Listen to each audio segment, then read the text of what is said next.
not only the originator listening to this that's going to be engaging with borrowers and realtor partners. It's for the agents that are on this call that are going to be engaging with buyers and sellers. And one of the things I wrote down about 3 weeks ago in my office is I wrote down, you've got to ask the questions you've never asked so you can learn the things you've never learned, so you can solve the things you've never solved. And I believe at the very, very heart of high trust is the depth of the questions that you ask. There's no more emotionally motivating tool or strategy available to the human being than there is asking questions they've never asked to learn things they've never learned so they can add value and solve where they've never solved. So we were talking with a loan originator that has been working with a real estate agent for 12 years, has a really good relationship with this agent, super consistent business. The agent trusts this originator, all the deals that she can move towards this originator, she does. They're good friends, knowing each other for over a decade.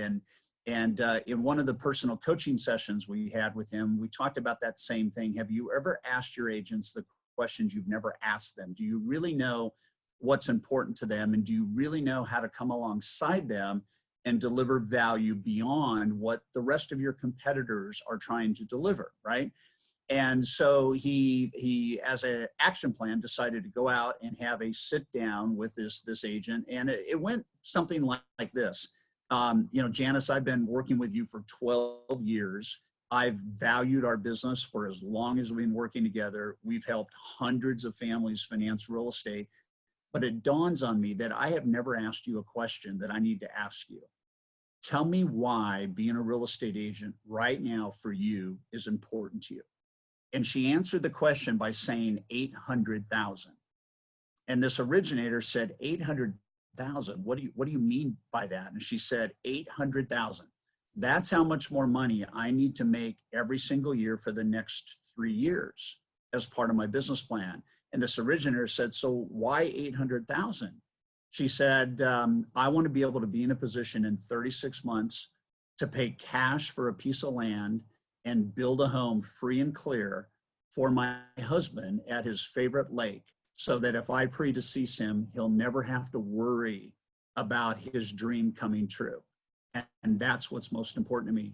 And as this guy's telling me the story, he's telling me that Janice is tearing up as she's sharing this idea that I want to make $800,000 more a year, because if I can have an extra couple of $1 million, I can buy that lakefront piece of land, I can build the cabin of his dreams, and I can know that for the rest of his life, he's going to have the joy and the fulfillment and the happiness that I know this lake brings to him. It had nothing to do with turn times. It had nothing to do with interest rates. It had nothing to do with service. It had nothing to do except with the human condition of the heart saying, this is why something's important to me. And so now he starts every conversation off by saying, how are we doing in the 800,000 category? And all strategy is now being developed around how do we make you an extra $800,000 a year?